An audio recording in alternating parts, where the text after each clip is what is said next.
écoulées et de celles qui s'ouvrent. Vous parlez de l'activité économique, qui est bien entendu une question lourde. D'abord le commerce de proximité, qui reste dynamique à Entraigues, mais fragile tout de même. Là aussi, c'est un combat car les gens ont moins de sous, et les hypermarchés font mal à l'économie du Vaucluse. Si ces hypermarchés avaient enrichi le Vaucluse, cela se saurait. L'argent dépensé dans les hypermarchés quitte notre territoire, alors que vos dépenses dans les commerces locaux profitent et profiteront aux Entraiguois en restant dans l'économie locale. Je disais l'an dernier que 2 cabinets notariaux se sont installés à Entraigues, traduisant la notoriété que prend notre ville. Le nouveau pôle médical installé récemment à la résidence Le Carré Vert, outre sa réponse aux besoins de santé pour nos concitoyens, j'y reviendrai, traduit là aussi la notoriété de notre ville. Ces professionnels consomment à Entraigues, conservent la patientèle à Entraigues, qui ne s'évade pas ailleurs. Consommer à Entraigues, c'est une forme de résistance à ces zones commerciales gigantesques, inhumaines, qui détruisent des forces autour d'eux, qui obligent à l'utilisation polluante de la voiture. Les études indiquent qu'aujourd'hui, l'activité décroît dans les grandes surfaces alimentaires au profit de discount et au profit de la proximité. Le consommateur n'hésite plus à fragmenter ses sources d'approvisionnement.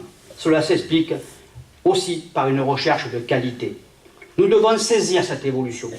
Nous avons travaillé avec la Chambre de commerce à accompagner les commerçants avec la démarche Esprit Client.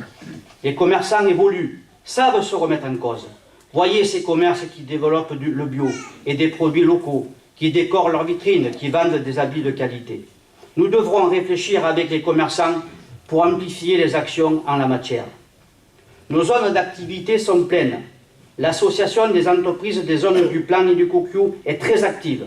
Je salue le président François Deveau, directeur général du Mistral, une des principales entreprises installées dans la zone du Plan.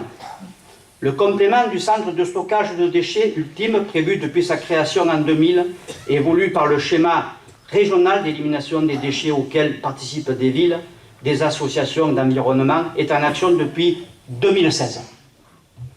Dès 2000, lors de l'implantation décidée par l'État et le Conseil général, ce complément était déjà dans les tuyaux du fait de la fermeture annoncée pour saturation du site d'Orange.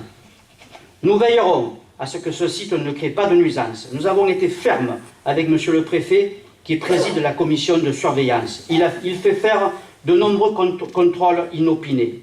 Cette commission, qui se réunit chaque année, est transparente et sur le site internet de la préfecture, chacun peut en lire le contenu des discussions et des rapports. Ces centres de traitement des déchets doivent encore plus participer à valoriser le déchet pour en faire une ressource nouvelle qui évite de ponctionner des ressources naturelles. C'est ce que l'on appelle l'économie circulaire. Les entreprises déjà installées dans nos zones d'activité sont très dynamiques, comme le Mistral, Isoltop, Usimetal, FM Logistique, Provotrans, Cartonnerie Moderne, Lamarée, Urbaco, leader mondial de la borne rétractable, Lazaretti, leader français de la pâte bio. Cartonnerie Moderne est une des grosses progressions de chiffre d'affaires en France également. Régulièrement, la presse spécialisée met en avant des entreprises d'Entraigues innovantes, performantes, dynamiques. Je ne peux les citer toutes, qui m'excusent. C'est une fierté pour Entraigues d'avoir de telles entreprises qui créent des emplois. Il y a quelques mois, l'agence d'urbanisme Rhône-Avignon-Vaucluse, l'ORAV, structure publique d'analyse économique, a réalisé une étude économique de notre commune. Elle indique que le taux d'Entraiguois travaillant à Entraigues a fortement progressé. L'impact de nos zones d'activité fait qu'Entraigues pèse lourd maintenant, avec ses 1175 établissements et ses 3144 emplois salariés privés. Avec plus de 10,3% d'emplois salariés privés entre 2014 et 2018. Entraigues a une population active importante et moins de chômeurs qu'ailleurs. Je parlais il y a 2 ans, et l'an dernier encore ici même, lors des vœux, du projet de centre pénitentiaire décidé par le gouvernement.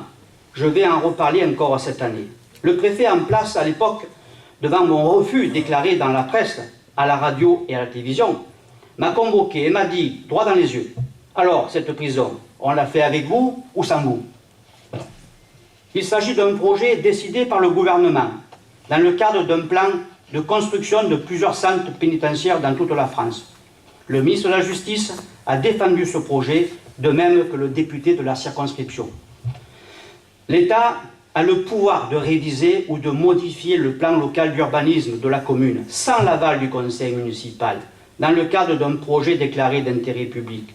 Une telle structure doit être à mi-chemin de 2 tribunaux de grande instance et de 2 hôpitaux. C'est le cas d'Entraigues. C'est le cas d'Entraigues qui dispose également de réserves foncières importantes, qui plus est en bordure de la voie rapide. Entraigues est la seule commune qui dispose de telles surfaces de terrain entre Avignon et Carpentras. Nous n'avions aucune marge de manœuvre. J'ai proposé de l'installer au milieu des entreprises de l'extension de la future extension de la zone industrielle du Plan, côté ouest, entre la zone du Plan et Vedène. Cela nous a été refusé du fait de la présence des pipelines. Ce projet, il est sorti il y a 2 ans, je le dis. Des gens s'y opposent maintenant, c'est leur droit, soudainement à cette période. J'espère que cela pourra bouger les choses et qu'il n'est pas trop tard. Pour éviter quelques projets que ce soit dans l'avenir, nous nous sommes engagés à réaliser une zone d'activité sur la partie ouest de la zone du Plan. Projet qui était déjà d'actualité lorsque nous étions dans notre ancienne intercommunalité au Sorgue du Comtat. Cela a été validé par l'État, par le SCOT et par la Chambre d'agriculture. J'ai annoncé il y a 2 ans et l'an dernier l'extension de la zone d'activité du Plan, le groupe GSE, d'envergure internationale, dont le siège est installé à Avignon, a été retenu, vous le savez. Nous travaillons sur ce dossier.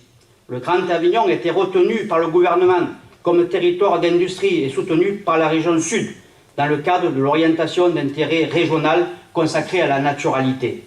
Déjà, des entreprises prestigieuses du secteur agroalimentaire tapent à la porte. Elles envisagent de travailler avec le secteur agricole départemental. Ce sera un atout pour le monde agricole. GSE fera du parc industriel du Plan un site démonstratif, showroom, pour ses clients internationaux. L'industrie, notamment l'industrie agroalimentaire, alliera qualité de la production, formation, lien avec l'agriculture et respect de l'environnement. Avec l'opération d'intérêt régional portant sur la naturalité, l'ambition de la région Sud, PACA, est de faire de Provence-Alpes-Côte d'Azur la référence française sur la naturalité. Entraigues participera à